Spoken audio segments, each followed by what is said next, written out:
Alam mo ba kung anong pagkakamali ang madalas nating gawin sa Diyos? Madalas natin siyang nakakalimutan kapag maayos ang takbo ng buhay. Naaalala lamang siya kapag nahaharap tayo sa mga paghihirap. Ang 5 bagay na ito ay hindi mo dapat gawin sa iyong relasyon sa Diyos.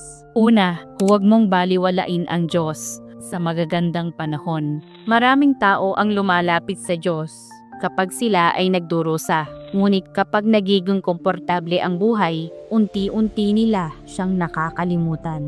Ngunit tandaan mo, ang lahat ng mga pagpapalang natatanggap mo ay hindi nagkataon lamang, kundi inilagay iyan ng Diyos sa buhay mo. Kaya huwag mo lamang siyang lapitan sa oras ng problema.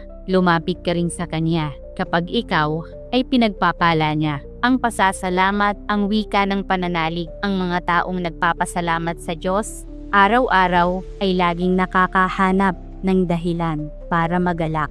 Pangalawa, huwag pagdudahan ang Kanyang timing. Ang pagkaantala ng Diyos ay hindi nangangahulugang pagtanggi. Maraming beses, hindi ka niya tinatanggihan, kundi inihahanda ka. May inihahanda siya na mas mabuti kaysa hinihiling mo.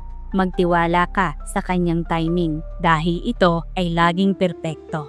Ikatlo, huwag kumapit sa mga kasalanang napatawad na. Lahat tayo ay nagkakamali, ngunit ang patuloy na pagsisisi sa sarili at pagpapahirap sa sarili ay hindi tunay na pagpapakumbaba, kundi kakulangan ito ng pagtitiwala sa awa ng Diyos. Kapag tunay kang nagsisi, nalinis na ng Diyos ang iyong kasalanan. Kaya bitawan mo ang pagkakonsensya na inalis na niya sa iyong mga balikat. At magpatuloy ka ng may panibagong puso. Ika-4, huwag magreklamo sa mga bagay na ginagamit ng Diyos para hubugin ka. Ang pagkakasakit ay hindi dumarating para sirain ka, kundi para tulungan kang lumago. Ang kabiguan, ang pagkawasak ng puso, ang pagkadismaya ay nagtuturo sa iyo na higit na umasa sa Diyos. Kung minsan, inaalis ng Diyos ang ilang tao o mga oportunidad sa iyong buhay. Hindi ito bilang parusa, kundi bilang proteksyon. Nakikita niya ang mga panganib at tukso na hindi mo nakikita. Ang isipin mong kawalan ay kadalasan Kanyang proteksyon. Ika-5, huwag tumalikod sa Diyos kapag nagiging mahirap ang buhay.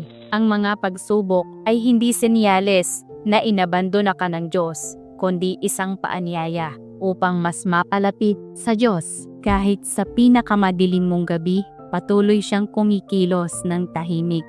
Ginagabayan ang iyong mga hakbang at pinalalakas ang iyong puso at naghahanda ng daam palabas para sa iyo. Lumapit ka sa Kanya. Huwag kang tumalikod sa Kanya dahil ang pinakaligtas na lugar sa mundong ito ay nasa presensya ng Diyos. Kung tunay kang naniniwala sa pag-ibig at gabay ng Diyos, mag-iwan ng comment, "Ang Diyos ang aking lakas." At i-share ang mensaheng ito sa isang taong nangangailangan ng pag-asa ngayon. Kung handa kang tunay na mas mapalapit sa Diyos, maaari kang sumali sa aming online fellowship upang manalangin, magbasa ng Biblia ng sama-sama at makahanap ng bagong lakas sa mga salita ng Diyos. Naway bigyan ka ng Diyos ng hindi natitinag na pananalig. Amen.